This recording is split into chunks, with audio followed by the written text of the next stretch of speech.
On the morning of November 11, 1918, Emperor Karl I of Austria signed a document at Schönbrunn Palace in Vienna. He didn't abdicate. He was careful about this.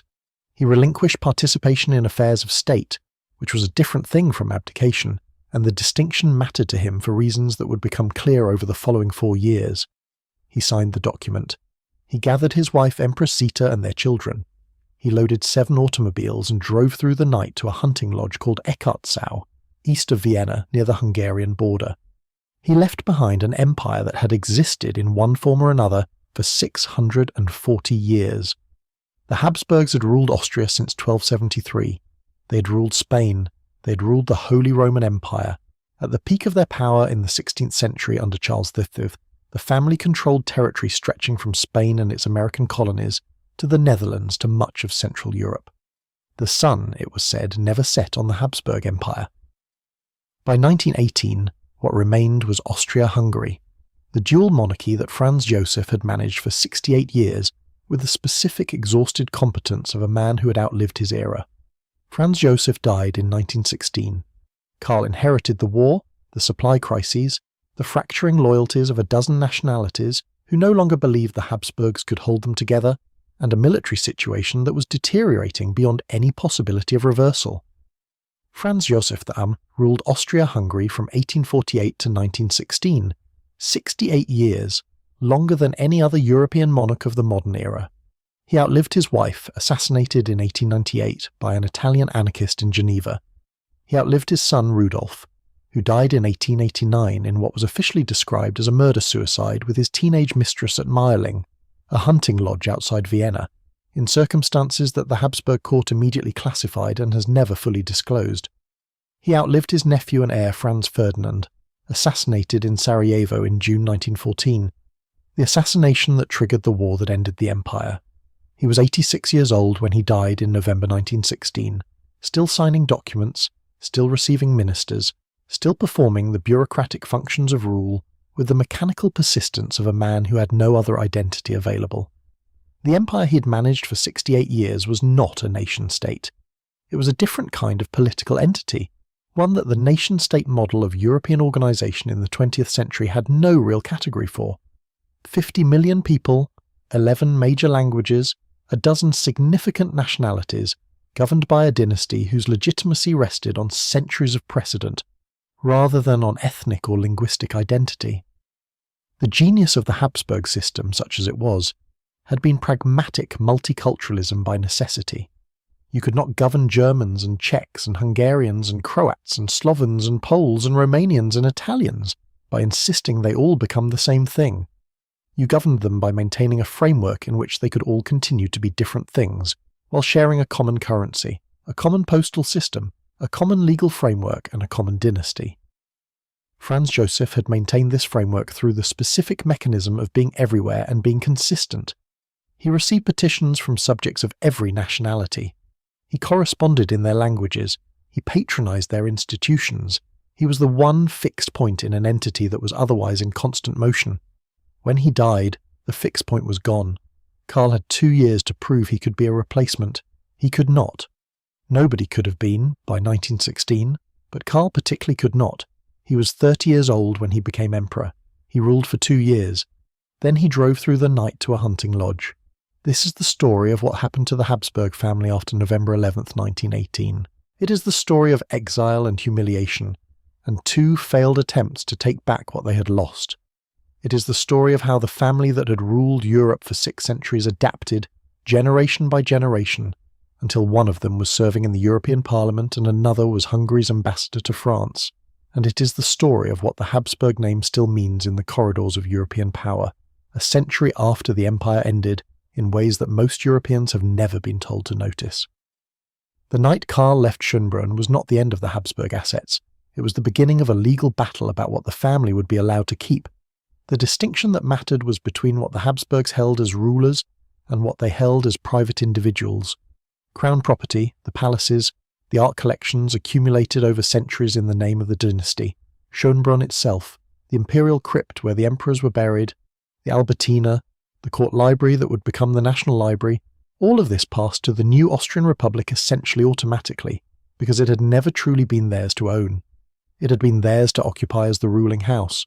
What remained was the private fortune, the estates that the family had accumulated as individuals, the investments, the personal art collections, the hunting lodges and country properties that had been personal rather than dynastic. This was substantial. The Habsburgs had not been poor in any conventional sense, even before you counted the imperial assets. The private fortune, by the estimates of historians who have examined the records, was significant enough to sustain the family in considerable comfort. The Austrian Republic did not intend to leave it there.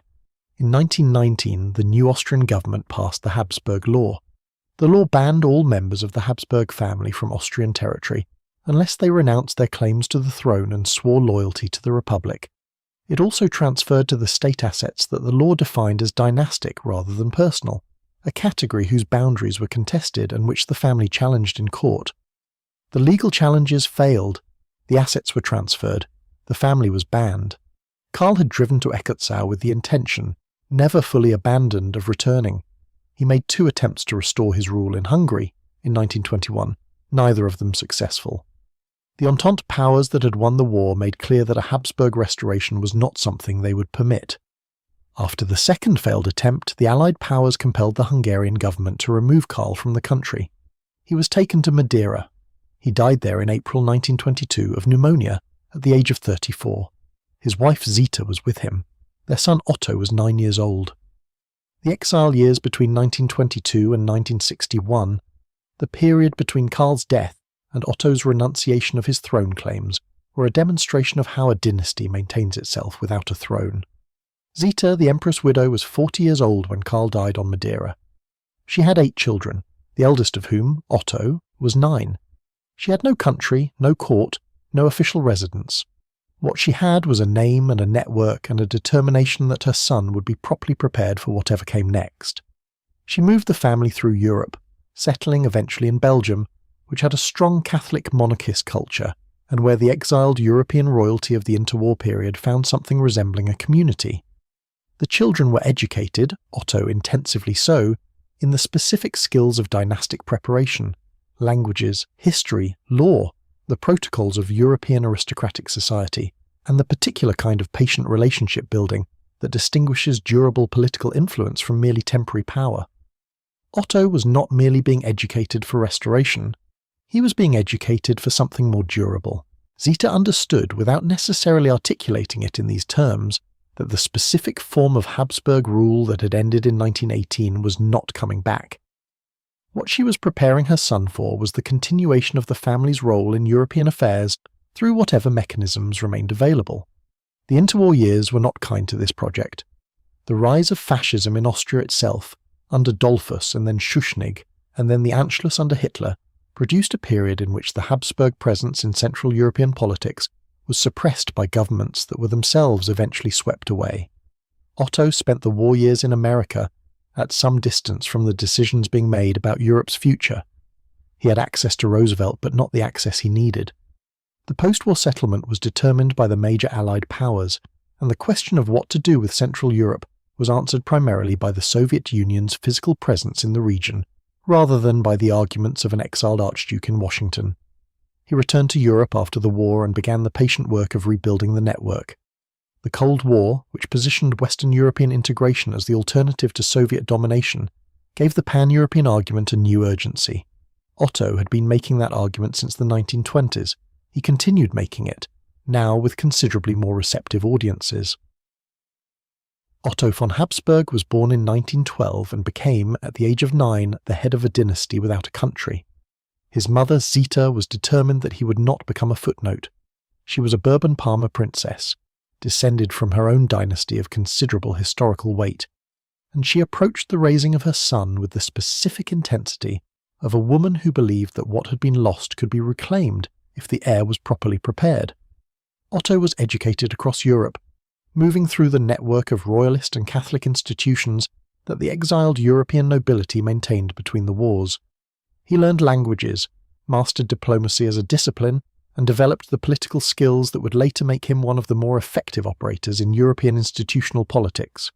He also, for several crucial years, had Hitler actively trying to have him arrested. Otto had opposed the Anschluss, the Nazi annexation of Austria in 1938. Publicly and loudly, he had lobbied the French and British governments to resist it. He had contacts within Austria who supported resistance. Hitler, who had grown up in Habsburg Austria, and whose personal animosity toward the dynasty was intense and documented, put Otto on the list of people to be arrested immediately upon German entry into Austria. Otto was in Belgium when the Anschluss happened. He fled to France, then to Spain, then to Portugal, then to the United States, where he spent most of the war years lobbying the Roosevelt administration on behalf of the peoples of Central Europe and arguing for a post-war settlement that would prevent Soviet domination of the region. He was not spectacularly successful in this lobbying. The post-war settlement was what it was, but he had spent the war years building the specific kind of network that would prove useful in the decades that followed. Relationships with politicians, academics, and institutions across the Western world, founded on a shared concern about Soviet expansion and a shared vision of European unity as the alternative. That vision was not original to Otto. The pan-European movement, the idea that European nations should form some kind of federation to prevent future wars and provide collective security, had been articulated by various thinkers and politicians since the early 20th century. But Otto became one of its most dedicated institutional advocates, and his advocacy had a specific quality that most other advocates lacked. He had a name that meant something in every country from France to Hungary to Croatia. The Habsburgs had ruled most of these places. They had done so, by the standards of the time, with a specific pragmatic tolerance of linguistic and cultural diversity that the nation-states that replaced them had not always replicated. In the successor states, where the legacy of Habsburg rule was complicated by the nationalism that had helped end it, the name was not entirely without resonance. Otto understood this and used it. In 1961, Otto von Habsburg renounced his claims to the Austrian throne. This was a practical decision. Austrian law still banned him from the country, and the ban was conditional on his claims. He renounced them, returned to Austria, became an Austrian citizen, and continued building his political network. In 1979, he was elected to the European Parliament as a member of the Bavarian Christian Social Union. He served until 1999. His son Karl was elected to the Parliament for Austria from 1996 to 1999, serving simultaneously with his father for part of that period. A father and son representing different countries in the Parliament of a European Union that was in some structural sense the realization of the pan-European vision the family had been advocating since the 1920s. This is the detail that most European citizens have never been told to think about directly. The European Parliament, the directly elected body of the European Union, contained, from 1979 to 1999, a member of the Habsburg family representing Bavaria, and from 1996 to 1999, it contained two members of the Habsburg family simultaneously. The family that had ruled Central Europe for 640 years, whose empire had been dissolved by treaty, and whose assets had been seized by law, had returned to European institutional politics within 60 years of the empire's end. Not through restoration, through election. Otto von Habsburg was not a monarch in the European Parliament. He was a member of a political party, subject to the same democratic processes as every other member, with one vote among hundreds. He was not running the institution, he was participating in it, but he was also, in a way that election results do not fully capture, the continuation of a family tradition of European governance that had never entirely stopped. The network he had built across 6 decades of exile and advocacy, the relationships with political parties and governments and institutions across the continent, did not disappear because the empire had. They adapted. The Pan-European Union, the organization that had been founded in 1923 by Count Richard von Coudenhove-Kalergi to advocate for European federation, became one of the vehicles through which the Habsburg family maintained its continental role after the empire ended. Otto von Habsburg served as president of the Pan-European Union from 1973 until his death in 2011. His son Karl has been president of the Austrian branch since 1986. The organization's most significant historical moment came in August 1989, when it organized an event on the Austrian-Hungarian border that became a pivot point in the collapse of the Iron Curtain. The Pan-European Picnic, as it was called, was a symbolic gathering at the border crossing near Sopron, Hungary, organized as a demonstration of European solidarity. The Hungarian government, in a moment of political loosening that was itself significant, temporarily opened the border crossing. Hundreds of East Germans who had gathered in Hungary, nominally on vacation but actually waiting for an opportunity to flee to the west, crossed through the opened gate into Austria. It was the largest breach of the Iron Curtain since its construction. The images of East Germans crossing that border were broadcast across Europe. The Hungarian government's willingness to permit it, and the Soviet Union's failure to respond with force, signalled to everyone watching that the system was more fragile than it appeared. The pan-European picnic did not cause the fall of the Berlin Wall 3 months later, but it was part of the sequence of events that demonstrated the wall could fall, and it was organised, at least in part, by the son of the last heir to the Habsburg throne. The pan-European picnic of August 19, 1989 deserves its full context, because it is simultaneously one of the most significant moments in the end of the Cold War, and one of the most underreported examples of Habsburg institutional influence in the 20th century. The event was organised jointly by the Hungarian Democratic Forum, an opposition political movement, and the Pan-European Union's Austrian and Hungarian branches, under the active involvement of Karl von Habsburg. The Hungarian government, then in the late stages of the political liberalisation that would lead to its own transition from communism, permitted the event. The Austrian side organised logistically. Karl was present on the Austrian side of the border. What nobody had planned for, or at least what nobody has publicly admitted to having planned for, was what the East Germans did. Thousands of East German citizens had travelled to Hungary in the summer of 1989, officially on vacation, actually waiting for an opportunity to reach the west. When the border crossing near Sopron was opened for 3 hours for the picnic event, they ran. 660 people crossed in those 3 hours. They crossed a border that had been sealed with watchtowers and electric fences since the early 1960s. The Hungarian border guards, who had been instructed not to use force to stop unauthorised crossings, stood aside. The images broadcast that evening across Europe showed ordinary people, with children and luggage, crossing from one Germany to another through a gate that had been held open by a symbolic European Union event organised partly by the grandson of the last Habsburg emperor. The East German government's failure to respond with force, and the Soviet Union's failure to respond at all, sent a signal. The signal was received in Leipzig, in Dresden, in East Berlin. 3 months later, the wall came down. Karl von Habsburg has spoken carefully about the picnic in subsequent interviews. He has described it as something that grew beyond what anyone had anticipated. He has not claimed credit for the fall of the wall. He has acknowledged that the event was part of the sequence. The historical consensus is that the picnic was a significant moment. The specific role of the Pan-European Union and of Karl's organisational involvement receives less attention than the Hungarian government's decision to open the border. Both were necessary. The organisational infrastructure that created the event was Habsburg infrastructure. The political decision that made it possible was Hungarian. Karl von Habsburg later described leading an aid convoy to Vilnius in May 1990 as a representative of the Pan-European Union in response to the Soviet blockade of Lithuanian independence.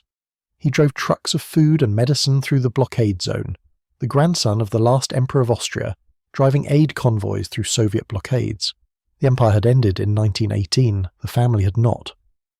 Here is the detail that sits in the European institutional record and that most coverage of the Habsburg family skips past in the interest of focusing on the more dramatic historical narrative. Several members of the Habsburg family have served as diplomatic representatives of successor states in the 21st century. Georg von Habsburg, son of Otto, was Hungary's ambassador to France from 2020 to 2025 and is currently Hungary's ambassador to Spain. Eduard von Habsburg Lothringen was Hungary's ambassador to the Holy See from 2015 to 2025. Hungary, the country that expelled the family in 1921 after Karl's second failed restoration attempt, the country whose government demanded his removal at Allied insistence, is now staffing its diplomatic corps with Habsburgs. The political context for this is Viktor Orban's Fidesz government, which has been governing Hungary since 2010 and which has pursued a political identity rooted in Hungarian Christian conservatism and scepticism of Brussels. The Habsburg family's brand of Catholic conservative pro-European politics has aligned, in this specific moment, with Orban's cultural positioning, whatever the tensions that might exist around European institutional questions. The family that was expelled from Hungary in 1921 is now representing Hungary in Paris and Madrid and at the Vatican. This is not a conspiracy.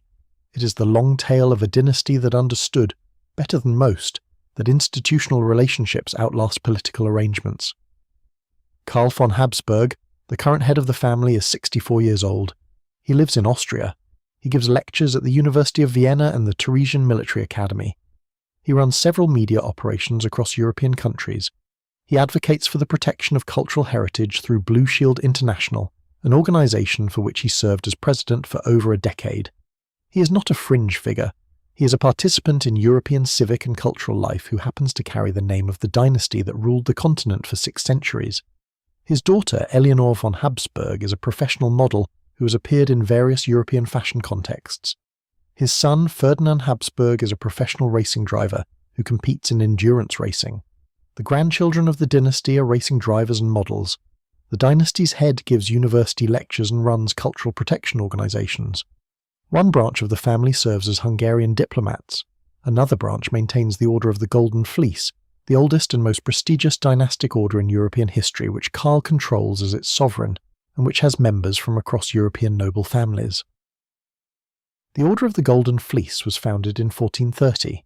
It is still meeting. Its membership includes representatives of many of Europe's oldest noble houses. It is formally a private organization with no official state status. It is also, informally, one of the oldest continuous networks of European elite relationships in existence.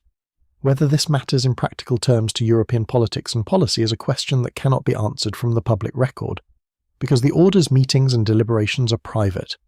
What can be said is that the network exists, that it has existed for nearly 6 centuries, and that the person who chairs it is the grandson of the last Emperor of Austria. The Habsburg Law of 1919, which had banned the family from Austria and expropriated their dynastic assets, was partially repealed in 1935 under the Austro-Fascist government. It was reinstated after the war. Otto von Habsburg renounced his throne claims and returned to Austria in 1966 under its terms. The law remains on the books but has been modified enough that family members have been living and working in Austria for decades. The assets that were seized in 1919 remain state property. The Kunsthistorisches Museum in Vienna, which houses one of the greatest art collections in the world, contains objects accumulated by the Habsburg dynasty over centuries: the Albertina, Schönbrunn, the imperial crypt where the emperors are buried, including Franz Joseph and Karl I. When Otto von Habsburg died in July 2011, his funeral followed a protocol that had last been used in the 19th century. His heart was buried separately at Pannonhalma Archer Bay in Hungary, following the Habsburg tradition of distributing the organs of deceased family members among the lands they had ruled. The ceremony required a formal request at the gates of the imperial crypt in Vienna, in which a herald knocked, was asked who sought entry, gave the full list of Otto's titles, was told no one of that name was known, knocked again, gave a shorter version, was told again no one was known, and knocked a 3rd time, giving only the name of a sinner and mortal, at which point the gates were opened. The Republic of Austria performed this ceremony for the man who had renounced his claims to the throne 40 years earlier. The empire was gone. The ceremony remained. The Order of the Golden Fleece was founded in 1430 by Philip the Good, Duke of Burgundy, as a dynastic order of chivalry for the most important nobles of his realm. When the Burgundian inheritance passed to the Habsburgs through marriage in the late 15th century, the order went with it. For nearly 6 centuries, the order has been the most exclusive and prestigious chivalric order in Europe. Its membership has been restricted to the highest nobility and the most senior representatives of European monarchies. Kings, emperors, and princes have been its members. The Habsburg family has been its sovereign since 1477. Karl von Habsburg is currently the sovereign of the Austrian branch of the order. There is a separate Spanish branch, which the Spanish royal family controls, a consequence of the division of the Habsburg inheritance in the 16th century. The order meets. Its meetings are not public. Its membership list is not fully published. What is known is that it includes representatives of the major European noble houses, and that its membership crosses the boundaries of the nation-states that replaced the empires from which those houses came. The order is, in formal terms, a private organization with no state status and no official political role. In informal terms, it is one of the oldest continuous networks of European elite relationships in existence, meeting under Habsburg chairmanship, with a membership that spans the continent. Whether the order functions as a vehicle of practical influence or merely as a ceremonial continuation of a medieval institution, is a question that cannot be answered from the public record. What can be said is that the people who are members of the order are also, in many cases, members of the families that have governed European countries, that the meetings provide a context for private interaction among those people, and that the person who chairs those meetings is a Habsburg. The empire ended in 1918. The order founded in 1430 is still meeting.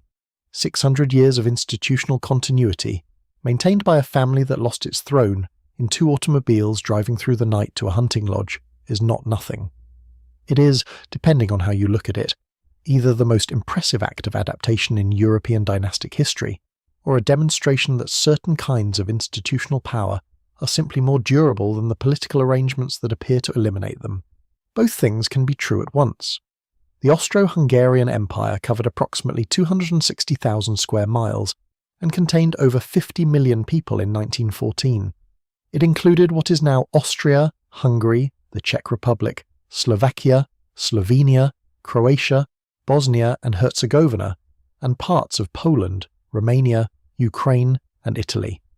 All of those countries are now independent. Most of them are members of the European Union. The European Union, in its institutional structure, has achieved something that the Habsburg Empire never fully managed: a framework for cooperation among diverse peoples and languages that does not require a single ruling family to hold it together. The single market, the common currency used by most of its members, the free movement of people across internal borders, these are the mechanisms that the empire used to provide through dynastic rule, and that the EU provides through treaty and law. Otto von Habsburg spent his adult life arguing that European unity was both possible and necessary. He argued this from inside the European Parliament for 20 years. He argued it through the Pan-European Union for almost 40 years. He saw, before his death in 2011, the European Union expand to include most of the territory his family had once ruled. Whether the European project and the Habsburg project are related by more than historical coincidence is a question that European federalists prefer not to answer directly, and that European nationalists prefer to answer too directly. What can be said is that the family that lost the empire in 1918 found, in the institutions of European integration, a framework that served their interests and their values, and that they participated in building that framework from the inside. The empire ended in November 1918 in 7 automobiles, driving through the night to a hunting lodge. The family is still here. Karl von Habsburg is the head of the House of Habsburg-Lorraine. His son Ferdinand is racing cars in endurance events across Europe. His family members are serving as ambassadors for Hungary. The Order of the Golden Fleece is still meeting. The institutions the empire built, the universities, the hospitals, the churches, the legal frameworks that the successor states inherited and adapted are still there. The name is still there. 640 years of European dominance does not fully disappear in a night, even a night when 7 automobiles drive through the dark to a hunting lodge on the Hungarian border. It adapts, it finds new vehicles, it continues. That is, in the end, the most Habsburg thing about the Habsburgs. They have always known how to continue.